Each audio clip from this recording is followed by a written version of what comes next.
Hi friends, welcome back to the Programmer Get YouTube channel. Today I'm going to discuss about the explain about the class loader subsystem in Java. Can you implement your own class loader in Java? Okay, it is the one of the very important interview question for the experienced people, and also freshers also sometimes they will ask. Okay, so the Java class loader is the part of Java runtime environment. Okay, see there is a few differences are there. Okay, JRE, JVM and JDK. So Java class loader comes under the Java runtime environment. Whenever your program is executing, right, that is nothing but the runtime environment. Okay, so the classes are going to load the dynamically into the Java virtual machine. See, whenever you are trying to execute the program, the JRE calls the classes and it is going to execute in Java virtual machine. Okay, the JVM does not require to know about the files and file system because of class loader. See, in Java, class loader is exist because of that, right? We no need to. I mean, JVM is no need to about the classes and their features and all, because right, whenever it requires in the Java program, line by line compilation is going to be happen, right? So at that time, Java class loader is going to be look for the file, either for particular file is exist or not. Okay, all classes are not loaded into the memory at once. Okay, whenever it requires, Java class loader loads dynamically. Not all classes load by a single class loader. Depending on the type of the class and path of the class loader loads the particular class. Okay, there are three types of class loaders are there: bootstrap class loader, extension class loader, application class loader, or system class loader. Okay, see, we are going to explain in detail with a pictorial diagram how it is going to be work and which pattern it is going to be work. Okay, if you see the right, Java virtual machine is going to be look and loads the class loader subsystem, and initially, right, class loader subsystem is going to be called the application class loader. uh, the Java which class loader subsystem follows the delegation model and delegation algorithm. It also follows the visibility algorithm and uniqueness model. Okay, I will explain in this section only. Okay, see, first of all, if class JVM requests any class, it searches the application class loader, and it requests the application class loader. Application class loader delegates the extension class loader. Extension class loader delegates the bootstrap class loader. Bootstrap class loader searches in the bootstrap class path. That means JDK home, JRE lib and rt.jar location. So that is there in the our Java environment. If you see, right, Java, um, go to the C drive and go to the program files, Java and JDK. Here I'm using the 1.8 JDK. So in JDK JRE, and inside the JRE lib. So in this lib, right, rt.jar is there. Okay, suppose if you see, right, rt.jar. So rt.jar. Okay, all the class files are available, predefined Java APIs are available here.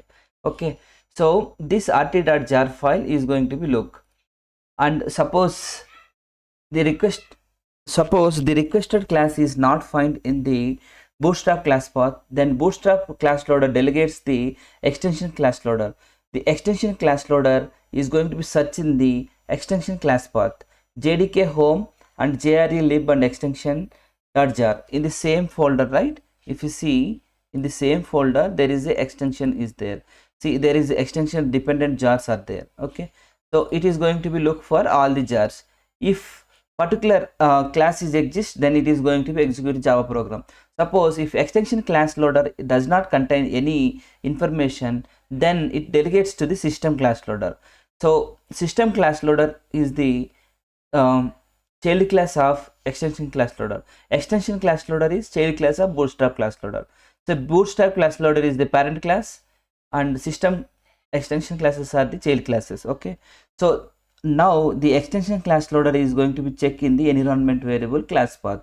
Suppose, right, in our real time application, there is a so many other requirements might be there, so you need to configure at the application level, like you might have worked like environment variables to configure the environment variables. See if you see advanced system settings, right, environment variables, so here, right, system variables are going to be set.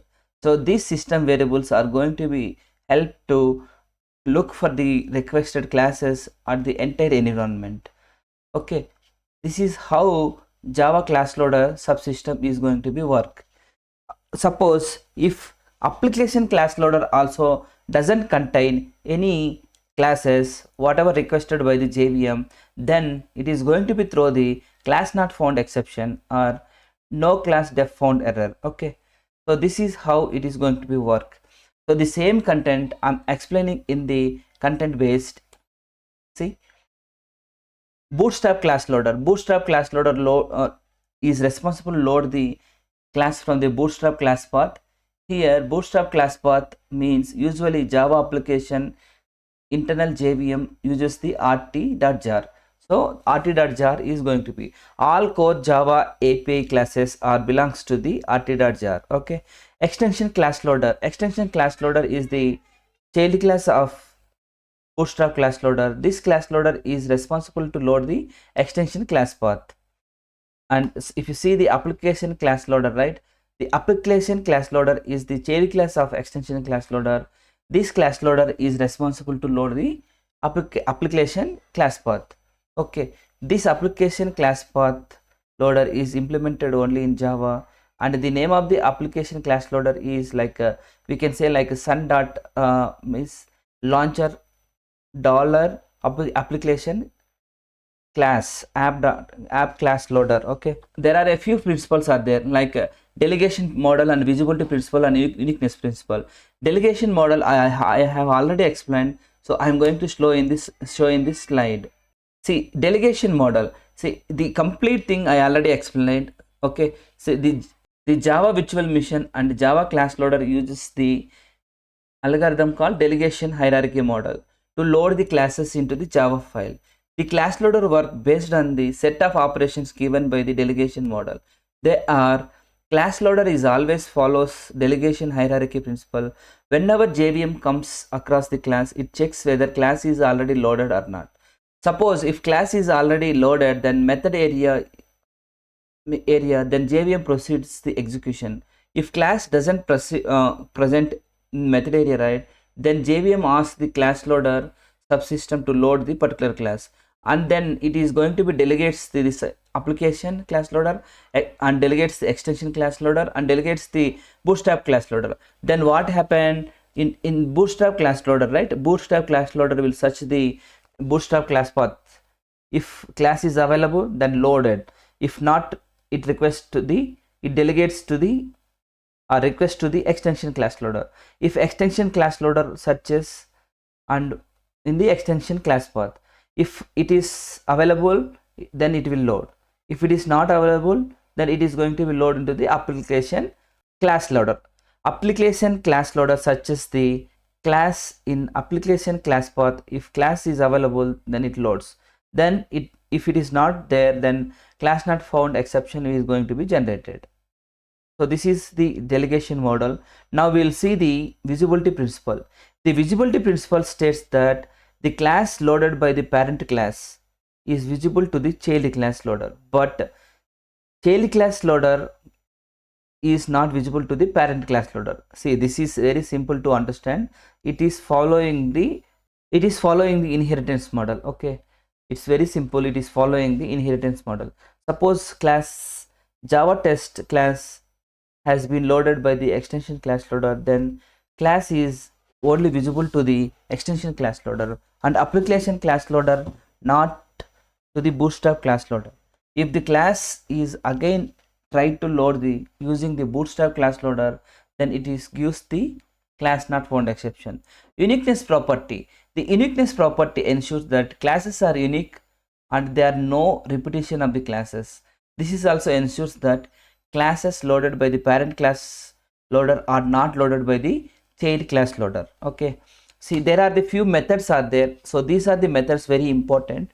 It uses to while creating the custom class loader. Okay, so load class, define class, find loaded class, class.forName.